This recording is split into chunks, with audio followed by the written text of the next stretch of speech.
अक्सर बाइबल को पढ़ते पढ़ते सबके अंदर एक सवाल आता है कि ब्रदर, प्रभु के वचन के अंदर कुछ बातें बार बार क्यों दोहराई गई है। आप में से कितने लोगों ने बाइबल को पढ़ते समय यह नोटिस किया है कि जो बातें मत्ती में लिखी हैं वो सेम बातें मरकुस में भी लिखी हैं, और जो बातें मरकुस में लिखी हैं वो बातें लूका में भी लिखी हैं। आपने कितने लोगों ने ये ओल्ड टेस्टामेंट में इस बात को चेक किया, वंशावली 5-6 बार क्यों लिखी गई है। आप देखो, उत्पत्ति में वंशावली, फिर से वंशावली, लेवी व्यवस्था में वंशावली, इतिहास में वंशावली, इवन नया नियम वंशावली से स्टार्ट होता है। परमेश्वर ने कुछ चीजें बार बार रिपीट क्यों की हैं? क्या आप इस रहस्य को जानते हैं? क्यों परमेश्वर ने, जब भी आप मत्ती पढ़ते हो तो आपने देखा होगा कि एक चमत्कार, यीशु मसीह गसमनी बाग में प्रार्थना कर रहा है, ये यूहन्ना को छोड़ के सब लिखते हैं। यीशु मसीह ने एक आदमी को जो ऊपर से नीचे उतरा था खपरा तोड़ के, उसके बारे में भी 2 बार लिखा है। क्यों परमेश्वर ने यूहन्ना, मरकुस, मत्ती, लूका को इंस्पायर्ड किया कि ये बातें बार बार लिख? जानते हो क्यों? उसका कारण क्या है? एक बार 18वीं सदी में एक परमेश्वर के दास थे, उनका प्रचार था 7 दिन का। और जानते हैं पहले दिन पे उन्होंने क्या प्रचार किया? नया जन्म पाओ। फिर दूसरा दिन आया, बताइए दूसरे दिन क्या प्रचार किया होगा? सेम, नया जन्म पाओ। तीसरे दिन प्रचार हुआ, नया जन्म पाओ। चौथा दिन प्रचार हुआ, नया जन्म पाओ। 5वां दिन नया जन्म, 6वां दिन नया जन्म। 7वें दिन जब ये प्रचार पूरा हुआ कि नया जन्म पाओ, एक आदमी ने उनसे आके पूछा, मेरे भाई, ये तू बार बार 7 दिन तूने नया जन्म प्रचार किया, क्यों?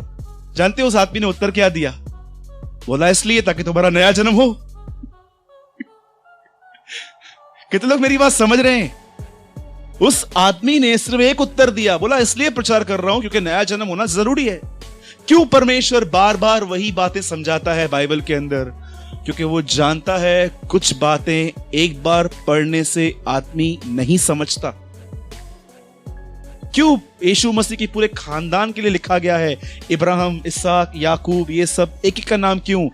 परमेश्वर हमें कोई मेजॉरिटी में नहीं गिनता है कि ये सब लोग, परमेश्वर आप में से हर एक को पर्सनली जानता है, इंडिविजुअली जानता है।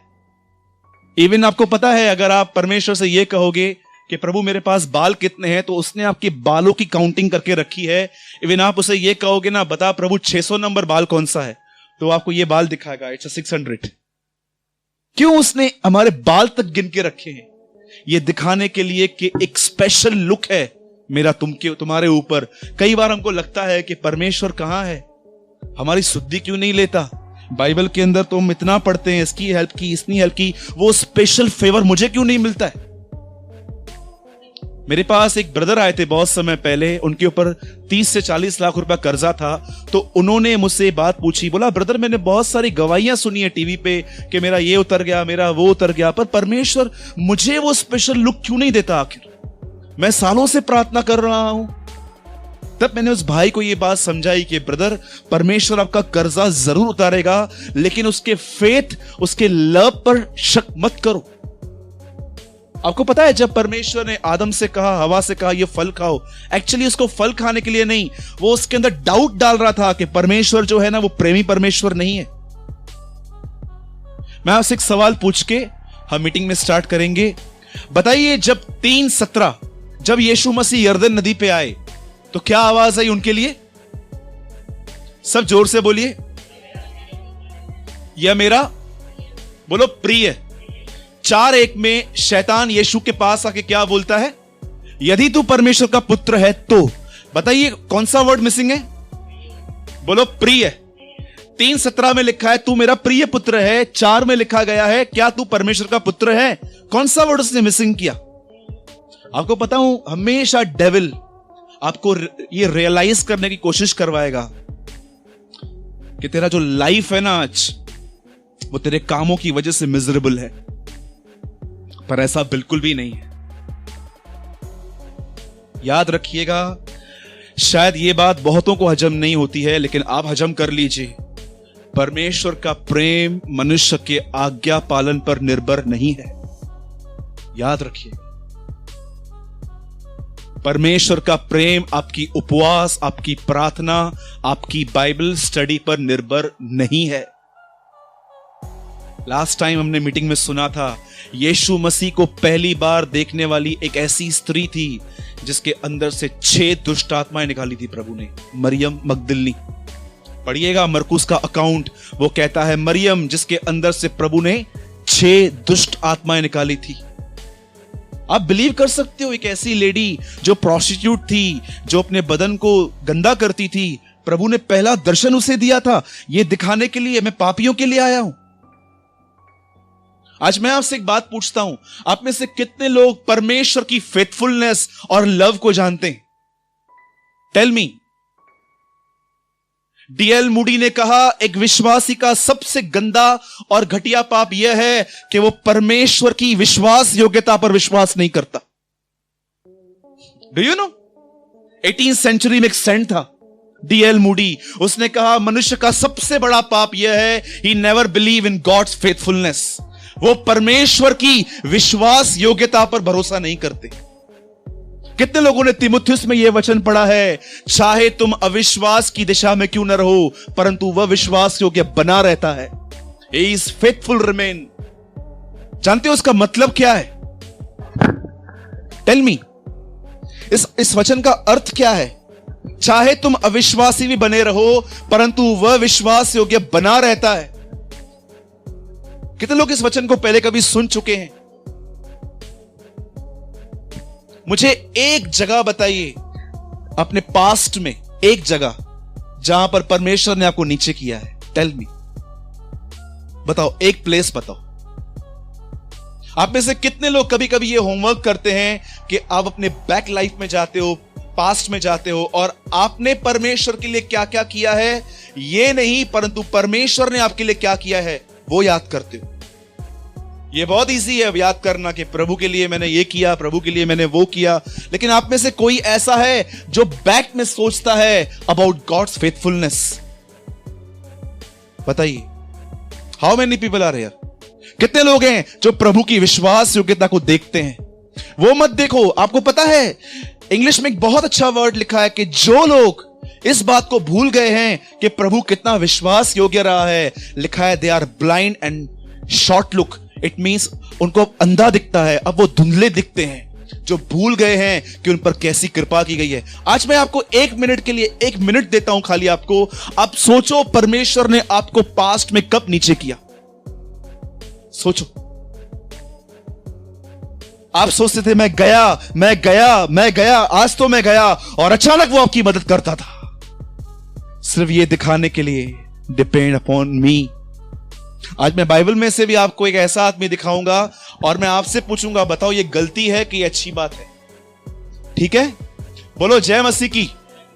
सोचिए, जब आप बीमार थे आपको किसने चंगा किया? आपको पैसों की तकलीफ थी, आपको पैसे किसने दिए?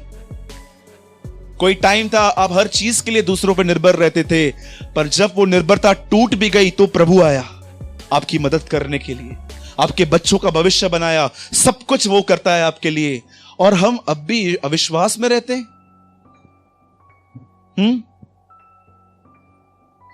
एक सवाल पूछ के हम मीटिंग चालू कर रहे हैं। मुझे आप बता सकते हैं नए नियम में वो कौन सा पाप था जिसके लिए प्रभु ने अधिक से अधिक चेलों को ढांटा था? वो कौन सा अपराध था उनके अंदर जिसको देख के यीशु कभी चुप नहीं रहता था? जानते हो कौन सा? अविश्वास, अनबिलीव। बोलो जय मसीह की। आइए हम एक वचन खोलेंगे आज, 1 कुरिन्थियों। सब लोग कहते हैं कि मैं तो प्रभु पर विश्वास करता हूं, लेकिन आज आप समझिए कि आपको किस चीज पे विश्वास करने की जरूरत है। 1 कुरिन्थियों चैप्टर 2।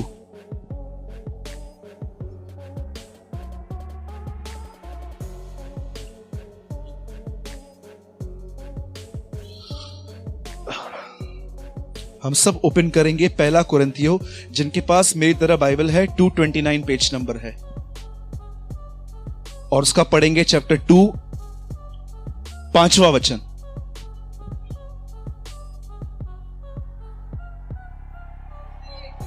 इसीलिए कि, बोलो तुम्हारा विश्वास, बोलो मेरा विश्वास। आप में से कितने लोग ये बात जानते हैं विश्वास परमेश्वर की तरफ से एक वरदान है? आप जानते हैं ये बात? How many people know faith is God's gift? आप जानते हो क्या लिखा है पत्रस के अंदर? विश्वास परमेश्वर की ओर से पवित्र लोगों को एक ही बार सौंपा गया है। हां पढ़िए ब्रदर। नहीं, स्टार्टिंग से पढ़िए। इसीलिए कि तुम्हारा विश्वास मनुष्यों के ज्ञान पर नहीं परंतु, बोलो निर्भर हो, बोलिए निर्भर। आप जानते हैं बाइबल का यह इकलौता वचन है जिसमें विश्वास और निर्भर दोनों एक ही वर्ड में आए हैं। बोलो विश्वास और निर्भरता। आइए मैं स्टार्ट करता हूं, सब ध्यान दीजिए। बाइबल कहती है एक व्यक्ति था जिसका नाम था अय्यूब। बोलिए अय्यूब। और बाइबल यह भी कहती है कि शैतान ने एक ही दिन के अंदर उसके बच्चों को मार दिया, उसके बिजनेस को डिस्ट्रॉय कर दिया, और बाइबल यह भी कहती है कि एक ही दिन के अंदर उसकी प्रॉपर्टी खत्म हो गई। और जानते हैं जब इससे पूरा नहीं हुआ काम तो बाइबल कहती है शैतान ने उसे एक बीमारी दी। और जानते हो बीमारी क्या थी? उसके बॉडी पे इतने बड़े बड़े बॉयल्स हो गए थे, फोड़ियां हो गई थी। बाइबल कहती है वो ठीकरा लेके, एक छत का पीस लेके वो उससे इचिंग करता था, उसको खुजली होती थी। और आप जानते हैं उसके बाद क्या हुआ? जब वो आदमी अपना सब कुछ गवा चुका, बाइबल कहती है वो टकला हो गया, उसने अपने ऊपर राख ओढ़ दी, उसका सब कुछ खत्म हो गया। उसके बाद उसकी पत्नी आके उससे कहती है एक काम कर, पहले प्रभु को गंदी गंदी गालियां दे, उसके बाद तू मर जा। और जानते हैं ये सब होने के बाद अय्यूब कहता है प्रभु ने दिया है, प्रभु ने लिया है, प्रभु का नाम धन्य है। और जानते हो उसके बाद क्या हुआ? अब अय्यूब की एक गलती सुनिए, और मैं ये विश्वास करता हूं ये गलती मुझे पकड़ के सब करते हैं। जानते हो ये गलती क्या है? उसके पास 3 दोस्त आए, एक का नाम था एल्पीज और बिलदत, और एक कोई तीसरा फ्रेंड था जिसका नाम मैं नहीं जानता हूं, ठीक से मैं याद नहीं है मुझे। वो 3 आके बैठ गए। आप जानते हैं अय्यूब ने उनके साथ तीनों से बात करना चालू की, और ये तीनों अय्यूब को सिर्फ एक ही बात समझा रहे थे, तेरी जो कंडीशन है ना आज वो तेरे पापों की वजह से है। और अय्यूब जो है ना एक ही बात पर डटा हुआ था, नहीं ये मेरी गलती नहीं है, सर्वशक्तिमान परमेश्वर पिता ने मेरे साथ गलत किया है। और आप जानते हैं हुआ क्या? अय्यूब की ये कन्वर्सेशन कितना टाइम चली आपको पता है? इन 3 दोस्तों के साथ अय्यूब ने कितना समय बिताया आपको पता है? हां जी, 7 दिन। अब पूरी कन्वर्सेशन पढ़ लीजिए। अय्यूब ने अपने दोस्तों के साथ कम से कम 4 से 4.5 महीना बैठ के सिर्फ बातें की हैं। अब आप मुझे बताइए, उसके बाद बाइबल कहती है 19वें अध्याय में अय्यूब परमेश्वर की तरफ फिरा। और जानते हो किस वचन से फिरा? लास्ट में बातें कर करके वो इतने थक गए, लास्ट में अय्यूब उनको बोलता है तुम सब निकम्मे शांति दाता हो, तुम्हारी यहां से मुझे शांति नहीं मिलने वाली है। और बाइबल कहती है वो वहां से फिरा। और जानते हो उसके बाद क्या हुआ? बाइबल कहती है परमेश्वर से उससे मुलाकात हुई, और परमेश्वर से मुलाकात होने के बाद अय्यूब कहता है मेरा छुड़ाने वाला जीवित है, माय रिडीमर लिव्स। अब मैं आपसे एक बात पूछता हूं, आप में से अभी ये जो स्टोरी है ना आप यहीं पर होल्ड रखो, बोलो अय्यूब, बोलो अय्यूब। अब मैं आपको दूसरे आदमी से मिलाता हूं बाइबल के अंदर से, आप मुझे खुद बताइए आप इन दोनों में से क्या लर्न करते हो। बाइबल कहती है एक व्यक्ति था जिसका नाम था यहोशापात, बोलो यहोशापात। इसे पता चला कि 4 देश के लोग इस पर मारने के लिए आ रहे हैं। और जानते हैं इसने क्या किया? बाइबल कहती है इसने सबसे पहले प्रचार किया कि सब उपवास करेंगे। और जानते हो जिन लोगों ने उपवास किया उन लोगों को पकड़ के ये मंदिर में गया, और मंदिर में बाइबल कहती है इसने परमेश्वर को पुकारा। और परमेश्वर को पुकारने के बाद बाइबल कहती है पवित्र आत्मा एक आदमी पे उतरा, और उस आदमी ने यह भविष्यवाणी की कि तुम्हारा मन कच्चा ना हो, डरो मत, जाओ लड़ने के लिए, कल तुम बचाव देखोगे, परमेश्वर तुम्हारी ओर से लड़ेगा। और जानते हुआ क्या, यहोशापात सीधा वहां पर गया और उसे जानते क्या देखा, जो उसको मारने आने वाले थे वो आपस में लड़के मर चुके थे। और यहोशापात वहां पर से ये गीत गाते गाते आया, यहोवा भला है, उसकी करुणा सदा की है, God is good, his mercies endure. ये बोलते बोलते बोलते वो आया। मैंने आपके सामने दो स्टोरीज रखी है, एक अय्यूब की, दूसरी यहोशापात की। अब मुझे बताइए अय्यूब ने क्या मिस्टेक की जो यहोशापात ने नहीं की? अय्यूब परमेश्वर की ओर नहीं गया। और कोई? टेल मी, कोई और? आप जानते हैं ये जो बाइबल है, इसे पढ़कर आप समझ सकते हो कि कुछ लोगों ने बहुत मेजर मिस्टेक्स की थी और उसकी वजह से उन्होंने वो सफर हुए। आप उनमें से सीख सकते हो कि मैं ये न करूं। आपको पता है अय्यूब की मिस्टेक क्या थी और यहोशापात की प्लस पॉइंट क्या थी? अय्यूब अपनी समस्याएं सिर्फ और सिर्फ लोगों के साथ शेयर करता था। मैं आपसे आज पूछता हूं, आप में से कितने लोग इस कैरेक्टर में चलते हैं कि आप पूरी दुनिया को बताते हैं अपनी तकलीफें और लास्ट में परमेश्वर के पास जाते हैं? लेकिन जानते हो यहोशापात में सबसे अच्छी बात क्या थी? वो दुनिया के पास नहीं, वो पहले परमेश्वर के पास गया और वो उसके सामने रोया, वो उस पर निर्भर रहा। अब मैं आपसे एक बात पूछता हूं, थोड़ा हम अभी यहोशापात के लिए सीखेंगे। मुझे बताइए यहोशापात परमेश्वर के पास किस तरह गया? टेल मी, वो किस तरह वहां पर गया? मैं आपसे बात पूछता हूं, जब आपके ऊपर लाइफ के प्रेशर्स आते हैं, जब आपके ऊपर संकट आते हैं, जब आपके कल के लिए कुछ आपके हाथ में नहीं रहता है, आप पहले किसकी ओर मुड़ते हो? मनुष्यों के ज्ञान पर, उनकी प्रतिज्ञाओं पर? आपको पता है कई लोग जिनके पास बहुत ही स्ट्रांग फाइनेंशियल हैं, जिनके पास बहुत ही स्ट्रांग लोग हैं, मैंने उन्हें देखा है, वे परमेश्वर की तरफ जल्दी नहीं फिरते। Do you no? एक आदमी है जिसके पास बहुत पैसा है, उसका बच्चा बीमार है, वो क्या करेगा? प्रेयर करेगा, लेकिन उसके बैक ऑफ माइंड में क्या विचार होगा? ठीक है, अभी प्रभु ने ठीक नहीं किया तो मेरे पास पैसा तो है ही, मैं लेके जाऊंगा उसको बड़े से बड़े हॉस्पिटल में। आपको पता है अय्यूब ने क्या मिस्टेक की? मैं आपको सच कहता हूं, आपका लाइफ चेंज हो सकता है सिर्फ आप अपने जीवन में यह हैबिट लेकर आओ कि मैं पहले हर चीज परमेश्वर के पास ले जाऊंगा। अब मैं आपसे एक और सवाल पूछता हूं, बताइए परमेश्वर ने आदम को कौन से दिन पे बनाया था? हाँ, 6th डे। और परमेश्वर ने सबत का दिन कौन सा था? 5वां, 6ठा, 7वां? परमेश्वर ने आदम को पहली आज्ञा क्या दी थी? फर्स्ट कमांडमेंट, कि तू सबत का दिन, विश्राम का दिन मनाएगा। अब देखिए, आदम का 6वां दिन और सबत का दिन, ये 6ठा है, ये 7वां है, मतलब आदम का पहला दिन परमेश्वर का 7वां दिन है। कितने लोग मेरी बात समझे? परमेश्वर का पहला दिन आदम का 7वां दिन था। मतलब परमेश्वर ने क्या चाहा था कि पहले आदम मेरे पास आएगा, उसके बाद आदम 6 दिन अदन में काम करेगा। आपको बताऊं, अगर आप ये बात नहीं सीख पाए हैं ना, मैं आपको सच कहता हूं, लाइफ के प्रेशर्स, टेंशन, चिंताएं, परेशानियां हो सकता है आपको मारेंगी नहीं, लेकिन हमेशा आपको दबा के रखेंगी। आपका नेचर इतना रूड हो जाएगा उसमें, आप इतने गुस्सेबाज हो जाएंगे, आप इतने घमंडी हो जाएंगे, आप यहां पर ब्लाइंड हो जाएंगे, आपको कुछ नहीं दिखेगा सिर्फ टेंशन के सिवा, क्योंकि आपके लाइफ का जो पैटर्न है वो टोटली रॉन्ग है। कई लोग कहते हैं, ब्रदर मुझे एक बात बताइए, मेरा घर है ही इतना छोटा, मैं परमेश्वर को पुकारूं कैसे? अगर मैं पुकारना चालू करूंगा तो सब डिस्टर्ब हो जाएंगे, इतना छोटा घर है। मैं आपको सच कहता हूं, प्रभु मेरा गवाह है, मेरे घर में जब गेस्ट आते हैं ना, मैं किसी गार्डन में जाता हूं और परमेश्वर को वहां से बैठ के पुकारता हूं। जानते हो प्रॉब्लम क्या है? प्रॉब्लम क्या है? हमारे अंदर फेथ नहीं है। बोलो, फेथ नहीं है। जानते हो अय्यूब के अंदर पूरी ब्लाइंडनेस आ गई थी, वो पूरी तरह से अंधा हो चुका था, लेकिन यहोशापात जानता था उसे क्या करना है।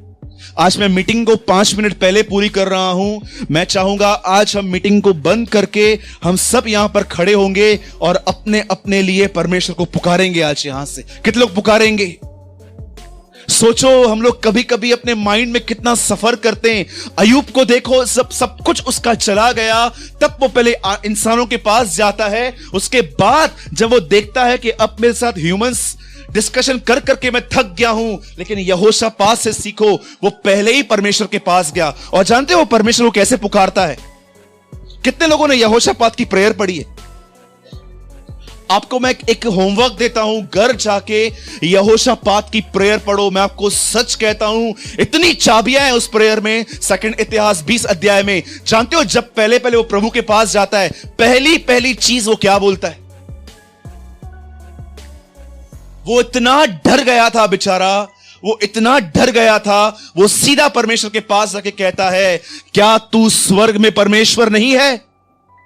अब मुझे बताइए, क्या परमेश्वर को नहीं पता कि वो स्वर्ग में है? तो यहोशापात उसे क्यों कहता है, क्या तू स्वर्ग में परमेश्वर नहीं है? बताइए। उसके बाद वो कहता है, क्या तू जाति जाति पे राज्य नहीं करता?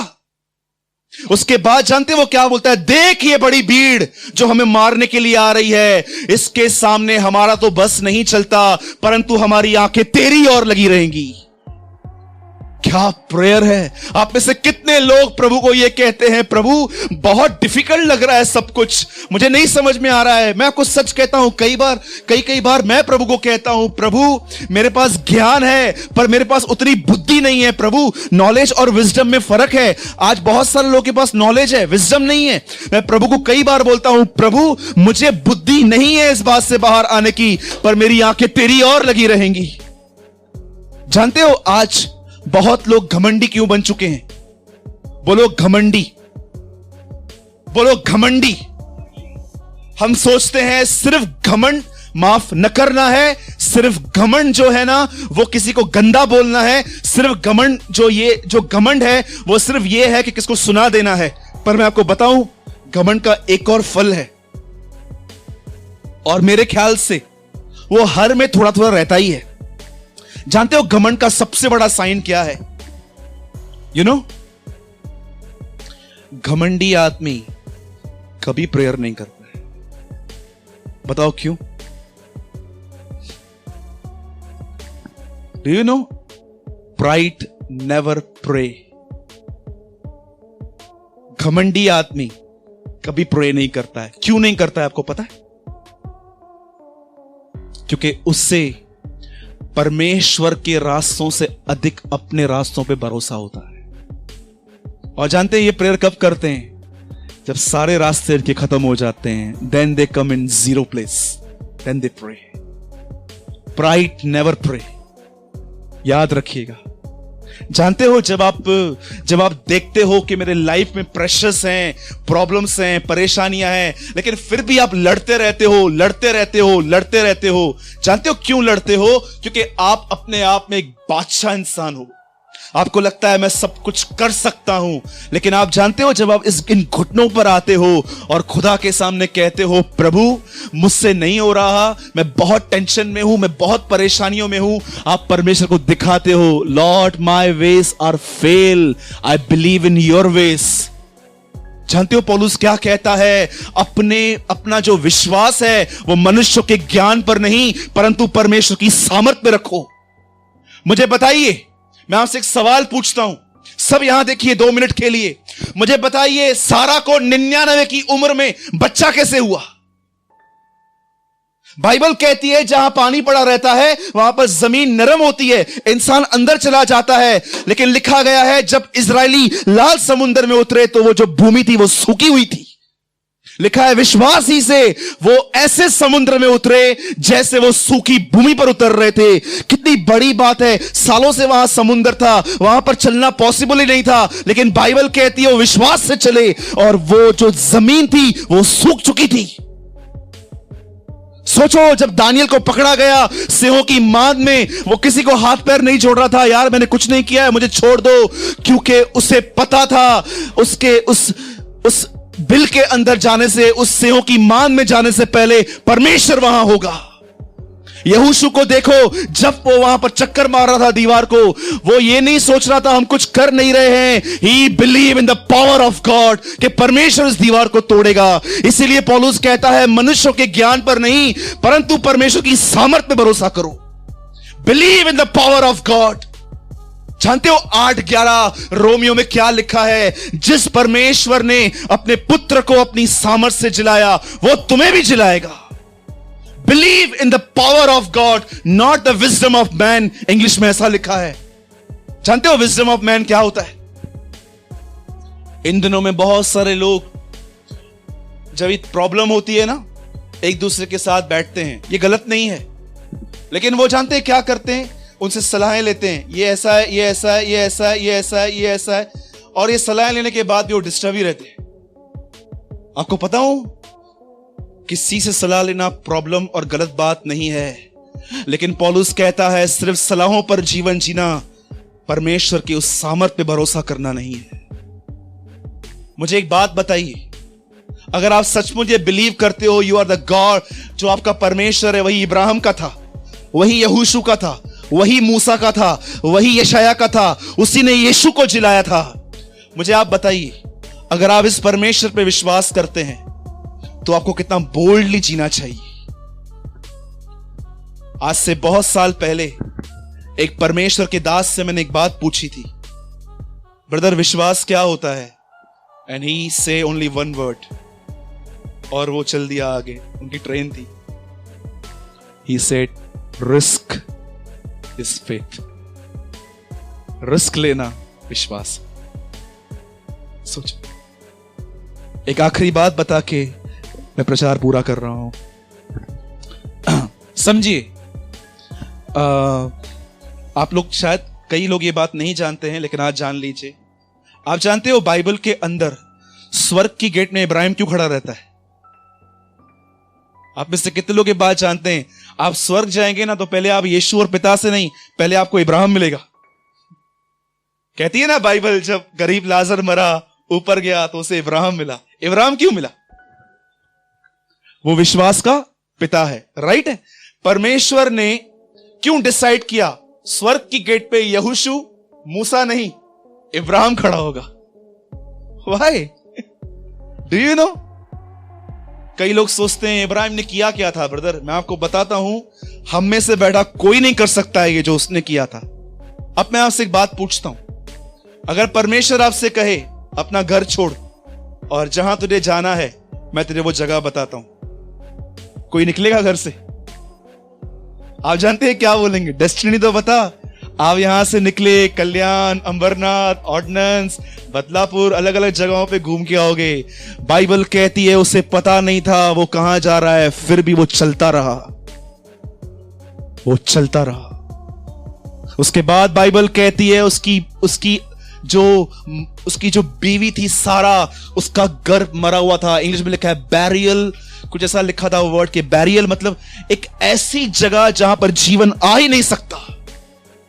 और जानते हैं, पहली टेस्ट में वो पास हो गया, वो कनान पहुंचा। दूसरी टेस्ट में उसे देखा, उससे बीवी को बच्चा मिल गया। और तीसरी टेस्ट थी उसकी, जब परमेश्वर उसी बेटे को मार रहा था, वो तैयार हो गया। मैं आपको सच कहता हूं, वो ऐसी ऐसी जगहों से गुजरा है, ऐसा वो आग में, क्या कहती है बाइबल? तुम्हारा विश्वास आग में तपाए गए सोने की तरह होना चाहिए। आपको पता हूं आपके ऊपर प्रॉब्लम्स क्यों आती हैं? बताइए क्यों आती हैं प्रॉब्लम्स? मैं आपसे एक बात पूछता हूं, अगर आप अपने हाथ में सोना लेते हो, सोना, गोल्ड, और आप उसको साबुन से कितना भी धो लो, सोप से धो लो, आप डिटर्जेंट लो, सर्फ डालो, मैं आपको सच कहता हूं गोल्ड में से कभी भी सोप, डिटर्जेंट, सर्फ, कोई भी चीज गोल्ड में से मट्टी नहीं निकाल सकती। जानते हो, गोल्ड में से मट्टी सिर्फ आग निकालती है। इसीलिए पतरस कहता है तुम्हारा विश्वास जो आग में तपाए गए सोने की तरह है, उसे चमकने दो। आप जानते हो जब आपके लाइफ में प्रॉब्लम्स आती हैं, ये क्या होती है? आप एक गोल्ड हो, परमेश्वर आपको चमकाता है उन बातों में। मैंने ऐसे परमेश्वर के दास देखे हैं, सच कहता हूं, आप हैरान हो सकते हो ये बात सुन के। भारत में 6 लोग हैं जिनसे मैंने सच में आशीष पाई है। और मैं आपको सच कहता हूं, जो वो 6 लोग हैं उनमें से कोई बाइबल कॉलेज में से नहीं है। वे सब परमेश्वर के हाथों से टूटे हुए लोग थे। They all are broke by God. आप जानते हो, पतरस कहता है अपने विश्वास को संभाले रखो, जब प्रभु आएगा तो तुम्हारे विश्वास की वजह से वो तुम्हें अनुग्रह और महिमा देगा। मुझे बताइए बहनों, मेरे भाइयों, अनुग्रह तो अब मिल रहा है ना, तो पतरस ऐसा कैसे कह रहा है कि इंतजार करते रहो क्योंकि उसके आने पर तुम्हें अनुग्रह मिलेगा? I was amazed. मैं आज जब ये वचन पढ़ रहा था, मैंने कहा प्रभु, अनुग्रह तो हम पर अब हुआ है ना, तो पतरस ये क्यों कहता है अपने विश्वास को थामे रहो कि जब प्रभु आएगा तो तुम्हें अनुग्रह मिलेगा? जानते हो ये क्या बोलने की कोशिश कर रहा था?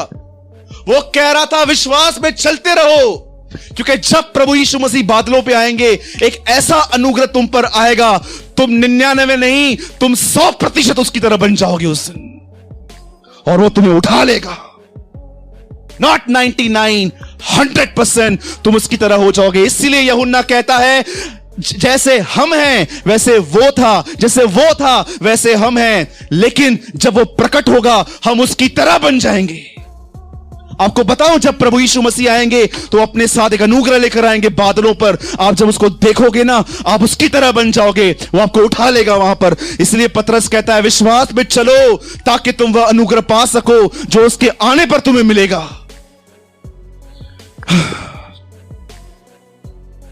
जय मसीह की। मैं आपसे यही कहता हूं, इंसान की बातों पर नहीं परंतु परमेश्वर के वचन, उसकी प्रतिज्ञाओं, उसकी सामर्थ पे भरोसा करो। डरो मत, बाइबल कहती है 365 बार, 366 सॉरी, मिलेनियम में एक साल ऐसा आता है जब एक दिन ज्यादा होता है। बोलो जय मसीह की।